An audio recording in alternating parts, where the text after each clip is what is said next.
Distribution de droites et uppercuts ce matin au collège de Secondigny et les élèves s'en donnent à cœur joie. Doucement, oh, doucement. Qu'est-ce qui te plaît? Le fait de pouvoir taper. C'est incroyable. Moi j'aime bien me défouler donc. Pour les coachés, Nancy Morera, numéro 2 mondial dans sa catégorie, et Bruno Fernandes, médaille de bronze en Afrique.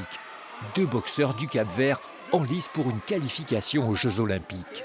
Le boxeur A, il va déclencher un coup, et le boxeur B va juste bloquer le coup. D'accord? Les 2 athlètes ont fait le déplacement dans la Gâtine pour partager les valeurs de leur discipline. Le travail, le respect de son adversaire, le respect de soi et surtout de la confiance en soi qu'on a besoin dans la vie de tous les jours. C'est l'agglomération de Parthenay qui les a invités en attendant d'accueillir la délégation olympique du Cap-Vert pour Paris 2024. Ça crée aussi des liens qui pourraient être culturels et économiques. Ils sont venus au moment du flip également pour présenter des jeux. Donc voilà, ça dépasse le sport et le prétexte à la rencontre, à l'activité en commun et donc à la découverte des uns et des autres. Avant de passer sur le ring, séance d'échauffement, histoire aussi de réviser les maths. Il faut les initier à la boxe, donc ils font la même chose que nous à l'entraînement.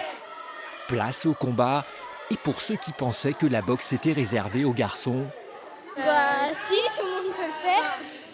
Il n'y a pas de sport pour les filles ou pour les garçons. Il n'y a plus de différence maintenant. Parce que les femmes sont très fortes. Autrefois, il y en avait, mais maintenant, ce n'est plus le cas.